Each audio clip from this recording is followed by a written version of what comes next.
Bienvenue dans Cultiver la biodiversité, le podcast qui vous dit pourquoi la biodiversité c'est un trésor à cultiver. Je suis Estelle Serpollet. Je suis Emma Flippon. Nous sommes ingénieurs agronomes spécialistes de la biodiversité cultivée et passionnés par la sélection participative. Ici, on vous parle de graines, de celles et ceux qui les cultivent et les étudient, de semences paysannes mais pas que, d'autonomie des agriculteurs, de collectifs, parce que les semences sont à la base de notre alimentation. Bref, on vous donne des clés pour comprendre l'importance de la diversité génétique dans les systèmes agricoles et des outils pour agir. Cultiver la biodiversité, épisode 10, partie 1. D'une graine aux autres, réenchanter les variétés anciennes ou faire du neuf avec du vieux. Vous savez, dans l'introduction de ce podcast, on vous dit toujours qu'on est des spécialistes de la biodiversité cultivée. Et vous vous êtes peut-être demandé pourquoi.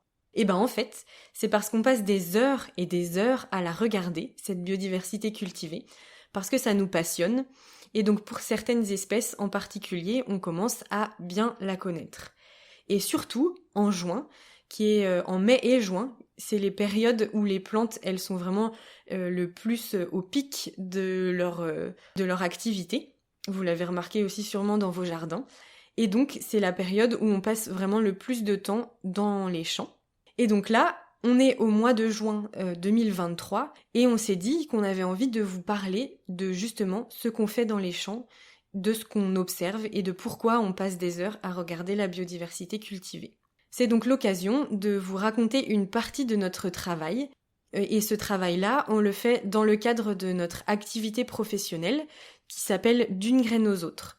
C'est une activité qui est hébergée par une coopérative d'entrepreneurs et d'entrepreneuses qui s'appelle Oxalis. Donc, une partie de notre activité, c'est de créer des nouvelles populations qui sont adaptées à l'agriculture bio. Et nous, ces populations, on les appelle les PEPS. Ça veut dire population évolutive présélectionnée. On va vous expliquer plus tard ce que c'est, mais en gros, on fait des nouvelles populations avec des variétés anciennes. Il y a deux grandes étapes dans notre processus de création de ces variétés populations. D'abord, rassembler et décrire la diversité, et puis dans un second temps, la réarranger en fonction d'objectifs qu'on se fixe, ou alors que des gens qui ont besoin de nouvelles populations, variétés pour une espèce, des besoins que ces personnes auraient. Des acteurs, par exemple, un boulanger qui voudrait faire une nouvelle sorte de pain. Dans cet épisode, on va vous parler de la première étape de description de la diversité. Et dans un prochain épisode, mais pas immédiatement, on vous parlera de comment on réarrange cette diversité pour créer nos fameuses PEPS. Aujourd'hui, c'est comment on décrit la diversité, et plus tard, ça sera comment on la réarrange.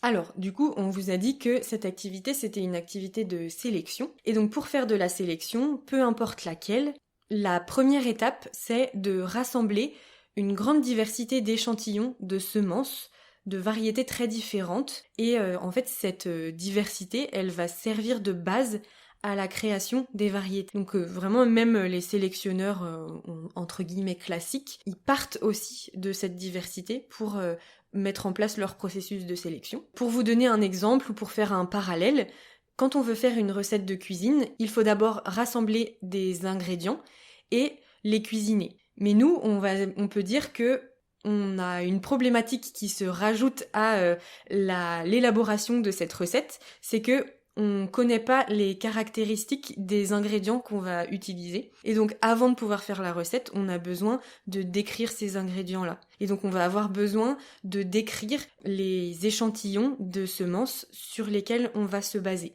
Et donc, ces échantillons, où est-ce qu'on les trouve ? On les trouve dans les banques de graines. On appelle aussi ces banques de graines des centres de ressources génétiques. C'est la même chose. Alors si vous connaissez pas trop ce qu'est une banque de graines, en fait vous pouvez les imaginer comme des grands frigos qui sont remplis de graines. Et ces grands frigos, ils sont un peu répartis partout dans le monde. Et en fait, ils stockent les graines.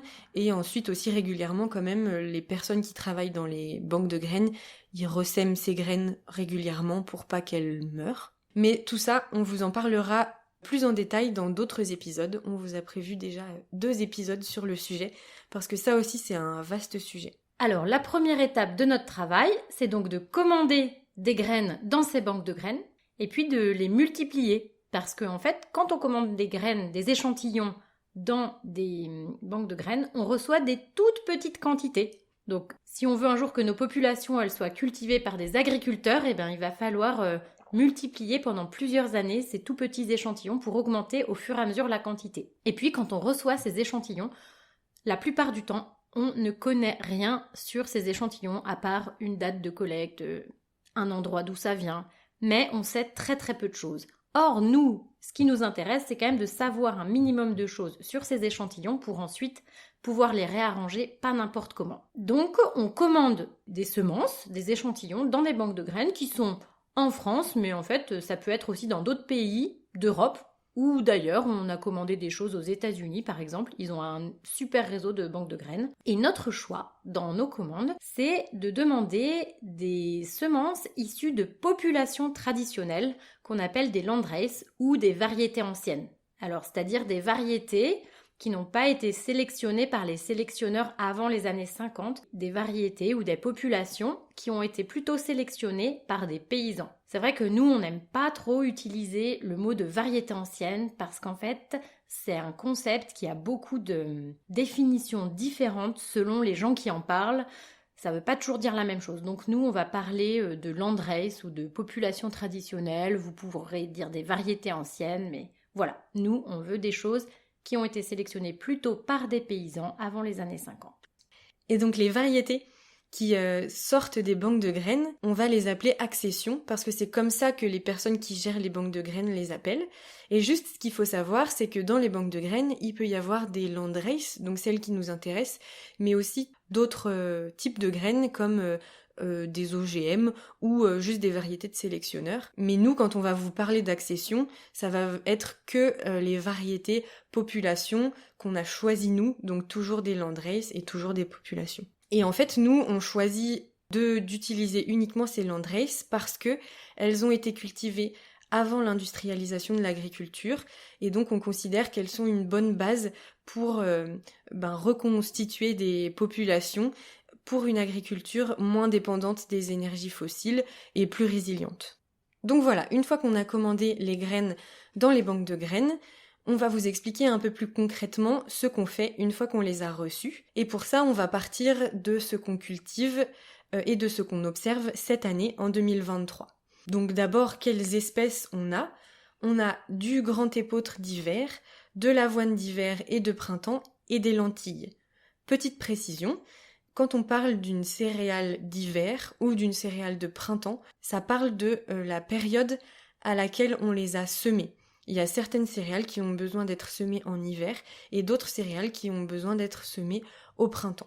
Et pour que vous puissiez vous imaginer, chaque accession de chaque espèce est cultivée vraiment sur de toutes petites surfaces. Estelle l'a dit, on reçoit vraiment des toutes petites quantités de graines, donc on les sème sur des toutes petites surfaces. Et ces surfaces, on les appelle des placettes ou des micro-parcelles dans notre jargon. Toutes ces placettes, elles sont regroupées dans un champ qui est plus ou moins grand en fonction du nombre et de la taille des placettes. Et du coup, si on regarde ce champ du dessus, ça fait un peu comme un damier. Donc nous, on se déplace dans des allées entre les petites placettes dans le champ.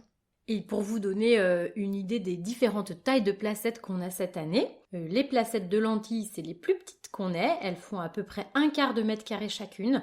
On a 3 lignes de 37 cm de long parce qu'on a reçu seulement 50 graines cette année de chacune des accessions de lentilles. Pour l'épeautre et l'avoine d'hiver, on a des plus grandes placettes. Elles font environ 6 mètres carrés parce qu'en fait, ça fait déjà la 3e année qu'elles sont cultivées, ces céréales.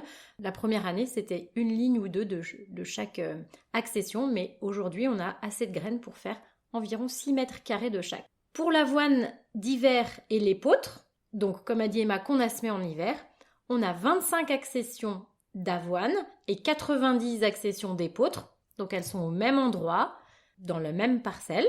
En avoine de printemps, on a 120 accessions, voilà, donc un damier de 120 petites placettes. Et pour les lentilles, on a un damier de 150 accessions. Voilà, donc ça vous donne un petit peu le nombre de placettes qu'on observe et le nombre de lignes qu'on aura dans notre tableau de données à la fin de la saison pour chacune de ces espèces. Vous avez entendu de 90, 120, 150 accessions selon les espèces. Emma et moi, on aime bien avoir cet ordre de grandeur en nombre d'accessions quand on découvre une espèce pour pouvoir créer des nouvelles populations. On trouve que il faut qu'il y ait à peu près, enfin au moins cette quantité, parce que d'abord comme il nous arrive toujours des mauvaises surprises d'une année à l'autre, on en perd. Et surtout que si on veut créer de la nouveauté, et ben vraiment il faut avoir de la matière.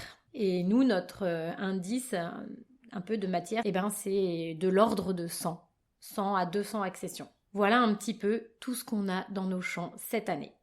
Et tout au long de la période de culture de chaque espèce, eh ben, on va observer les plantes et on va décrire comment elles se comportent au champ pour mieux les connaître et mieux faire la deuxième partie. Donc là, on va vous raconter ce qu'on observe concrètement. Alors, de manière générale, on va toujours observer le comportement des plantes à des moments clés de leur développement, parce que c'est important pour les agriculteurs et les transformateurs de bien connaître une espèce du début à la fin de sa culture. Mais vous vous en doutez, ça va évidemment être très différent selon les espèces. On va pas avoir les mêmes moments clés dans le développement, et ces moments clés, ils vont pas non plus être au même moment dans l'année. Donc il y a quand même de grands critères qu'on va presque toujours observer, qu'on va décliner sur toutes les espèces. On peut par exemple penser à la précocité, c'est-à-dire le moment où les plantes vont faire leurs fleurs, parce que ça c'est un critère qui est vraiment très important, surtout pour les agriculteurs, parce qu'en fonction des zones, on va avoir besoin de plantes plus précoces que d'autres. Si on pense à une zone où on va avoir des sécheresses précoces, par exemple, on va avoir envie que la plante elle ait pu faire ses fleurs avant la sécheresse pour ne pas subir cette sécheresse pendant sa période de floraison, qui est vraiment une période, vous l'imaginez, très importante pour les plantes. Un autre critère qu'on va toujours regarder, quelles que soient les espèces, ce sera la santé des plantes, c'est-à-dire à quel point les plantes ont des maladies ou pas. Alors évidemment, on va pas regarder les mêmes maladies en fonction des espèces, mais par contre, globalement, on va regarder est-ce que sur cette accession, les plantes sont globalement malades ou pas. Ensuite, il y a aussi des critères qu'on regarde qui sont spécifiques pour chaque espèce ou pour chaque famille de plantes. Alors, par exemple, pour les céréales, dans notre cas cette année, l'épeautre et l'avoine, on va avoir des critères communs et d'autres différents. Mais par exemple, entre céréales et lentilles, ça va pas du tout être le même type d'observation. Alors, pour les céréales, ce qui va être en commun, pour l'épeautre comme pour l'avoine, on va s'intéresser beaucoup au talage et à la couverture du sol. Alors, le talage, c'est le nombre de tiges que fait une graine. Donc ça, vous imaginez bien que plus une graine fait de tiges et donc plus elle a d'épis, plus ça fait du rendement. Donc c'est intéressant, mais c'est pas intéressant que pour le rendement. C'est intéressant aussi pour voir comment la plante, elle occupe l'espace. Si elle arrive, plus elle fait de tiges, plus elle est à l'aise dans son environnement. Donc c'est un indice intéressant. La couverture du sol, c'est quelque chose qui est très important en bio, parce que comme on n'a pas de technique chimique de désherbage, eh bien, si on a une plante qui couvre beaucoup le sol, donc là, la couverture du sol, on l'observe plutôt au printemps, au moment où la plante commence à se développer beaucoup. Si elle est vraiment très dressée vers le ciel et qu'en fait, elle laisse voir les allées de terre entre les différentes lignes, ça peut être moins intéressant qu'une plante qui va être plus étalée, qui va faire plutôt un tapis au sol, où là, du coup, ça va cacher la terre, ça va limiter vraiment fortement le développement des adventices qu'en bio, on va avoir plus de mal à enlever. Et puis des choses qui sont différentes entre l'épeautre et l'avoine, même si ce sont toutes les deux des céréales, ce sont les inflorescences, c'est-à-dire l'épi. C'est-à-dire que pour l'épeautre, on va avoir des épis comme du blé, et pour l'avoine, c'est pas du tout la même forme d'inflorescence, on va parler de panicule. Et donc, il va y avoir des choses différentes à regarder si c'est un épi ou si c'est une panicule pour la décrire et voir comment c'est différent. Voilà pour les céréales. Et puis pour les lentilles. Pour les lentilles, on va par exemple regarder le port de la plante. Donc est-ce que la lentille sans tuteur ou sans plante compagne, elle va rester bien droite, ou est-ce qu'elle va avoir tendance à être plutôt penchée, à se coucher vers le sol? Et puis vous vous en doutez, on va aussi beaucoup regarder les graines, parce que on vous l'a pas dit, mais les lentilles qu'on cultive, c'est des lentilles pour l'alimentation humaine. Et du coup, ce qui est important en consommation humaine, c'est les graines qu'on va manger. On va par exemple regarder la couleur de l'enveloppe et la couleur de la graine. Et puis, on va aussi, quand on aura assez de graines, regarder le temps de cuisson. Parce que ça, c'est aussi important quand on voudra potentiellement faire des mélanges de différentes accessions. Il faudra qu'on mélange des accessions qui ont à peu près le même temps de cuisson, sinon ça va devenir trop compliqué à transformer. Donc vous voyez, on peut aussi observer des choses après la récolte. C'est aussi important, je vous parlais tout à l'heure de regarder, d'avoir des critères à la fois pour les agriculteurs, mais aussi pour les personnes qui les transforment. On vous a parlé de différents critères en fonction des espèces, mais on fait aussi une différence entre des critères où on passe une seule fois et d'autres qu'on appelle les critères dynamiques, où il faut passer plusieurs fois pour regarder le même critère. On peut prendre l'exemple de l'épiaison pour ça. Donc l'épiaison, c'est le moment où sur une céréale, on va voir apparaître l'épi. Et ça, en fait, c'est un critère qu'on appelle dynamique, c'est-à-dire que même pour une même accession, toutes les plantes ne vont pas faire sortir leur épi au même moment. Et donc, on doit passer plusieurs fois à plusieurs jours d'intervalle pour voir que, je sais pas moi, le lundi d'une telle semaine, il va y avoir un unique épi qui est sorti au sein de l'accession. Si on repasse le mercredi ou le vendredi, il va y avoir 50% des épis qui sont sortis et la semaine d'après, la totalité. Et ça, c'est vraiment des critères qui ont des vitesses très différentes en fonction des espèces, en fonction des accessions.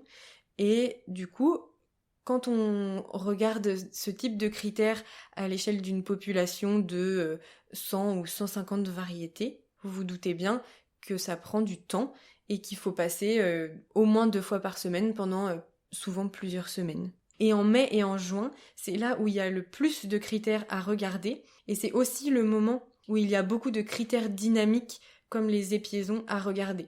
Où on peut penser aussi au sarrasin, où là, pendant la floraison du sarrasin, on n'en a pas du tout parlé jusqu'à maintenant, mais c'est un exemple qui nous a marqué, où on doit compter le nombre de fleurs sur un pied de sarrasin pendant aussi plusieurs semaines. Pour vous donner un ordre d'idée, il peut y avoir plusieurs centaines de fleurs par pied.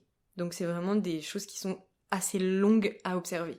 Et aussi, comment on observe finalement? Eh bien, Emma, elle vous a dit qu'on passait dans des petites allées qui sont entre toutes les micro-parcelles. Eh bien voilà, à chaque fois qu'on doit observer quelque chose, on doit sillonner toute la parcelle pour regarder une à une chaque micro-parcelle et donner une note sur le critère qu'on observe pour l'accession qu'on observe. Par exemple, l'accession numéro 25 d'épeautre. Tiens, là, on va noter la couverture du sol. Elle est soit très faible, soit moyenne, soit forte, soit très forte, ou importante ou très importante.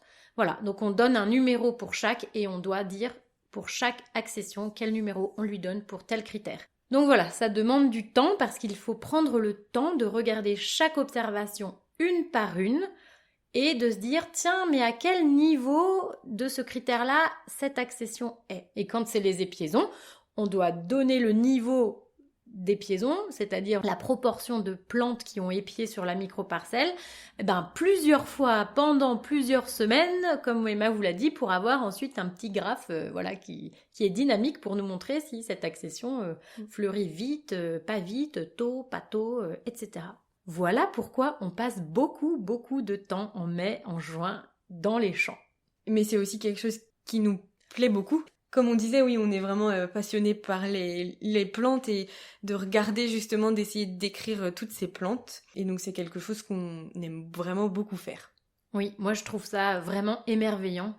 Je sais pas si ça se dit émerveillant, mais c'est le mot qui me vient. C'est source d'émerveillement de voir toute cette diversité. Déjà de voir le développement des plantes. Je sais pas si vous cultivez un peu des fleurs ou des légumes sur votre balcon, dans votre jardin, sur votre ferme, mais moi ça m'impressionne toujours cette capacité qu'ont les plantes à... Enfin, ça pousse vite, on voit le développement, c'est rapide, c'est sur 1 an finalement par rapport aux humains ou aux animaux, l'évolution est plus rapide sur les plantes et donc du coup moi je trouve ça extraordinaire, surtout qu'on ne fait pas grand-chose, on ne donne pas forcément énormément. Une fois que c'est semé, on n'a pas vraiment beaucoup d'autres actions. Les plantes se débrouillent beaucoup grâce à leur système racinaire qu'on ne voit pas. Et donc, voilà, le reflet de ce qu'il y a à l'extérieur, c'est grâce à tout le travail qu'il y a dans le sol. Et voilà, moi, ça me fait penser à plein de trucs. Je me dis, mais qu'est-ce qui se passe dans le sol pour que ça se passe comme ça à l'extérieur? Et tiens, ça va vite, ça va pas vite. Et celle-là, elle a un épi rouge, et celle-là, elle a des épis blancs. Et celle-là, elle a un peu des petits poils là, et puis pas celle-là. Mais voilà, à chaque fois, c'est un feu d'artifice de diversité. Et moi, je suis toujours émerveillée. Et donc une fois qu'on a fait toutes ces observations, qu'on s'est émerveillé devant toute cette diversité, on a des tableaux de données avec beaucoup de chiffres dedans, beaucoup de lignes, beaucoup de colonnes, enfin autant de lignes que d'accessions et autant de colonnes que de critères qu'on a décidé d'observer pour une espèce. Mais ça c'est très important parce que c'est là-dessus qu'on va s'appuyer pour la deuxième partie de notre travail, dont on vous parlera dans la seconde partie de l'épisode, mais qui est du coup le moment où on va créer ou agencer les populations en faisant des mélanges. Donc grosso modo, dans le prochain épisode, on vous expliquera comment on fait des nouvelles populations pour l'agriculture du futur, mais avec des variétés anciennes. Et sachant que ce travail-là, on le fait plusieurs années de suite pour multiplier les semences, pour qu'un jour on puisse semer ces populations dans les champs. C'est comme ça qu'on a des parcelles de 6 mètres carrés d'épeautres, parce que ça fait 3 ans qu'on les cultive, et des toutes petites parcelles de lentilles, parce que c'est la première année qu'on les cultive et qu'on a reçu, comme Estelle disait, environ 50 graines par accession. Alors à bientôt pour découvrir ce qu'on fait avec toutes ces accessions. Voilà, maintenant vous en savez plus sur notre travail de caractérisation et de multiplication de la diversité cultivée. On espère que ça vous servira aussi à observer, à poser un regard particulier sur les plantes que vous cultivez. Si vous avez aimé cet épisode et les autres de notre podcast, n'hésitez pas à nous soutenir. Il y a un lien pour cela dans la description. Et sinon, vous pouvez aussi nous suivre sur les réseaux sociaux. On est sur Facebook, Instagram et LinkedIn. Et vous pouvez aussi nous contacter via notre adresse mail qui est aussi dans la description de l'épisode pour nous poser vos questions ou nous apporter vos remarques. Ça nous intéresse toujours beaucoup d'avoir vos retours. Et n'oubliez pas, pour sauver la biodiversité, mangez-la!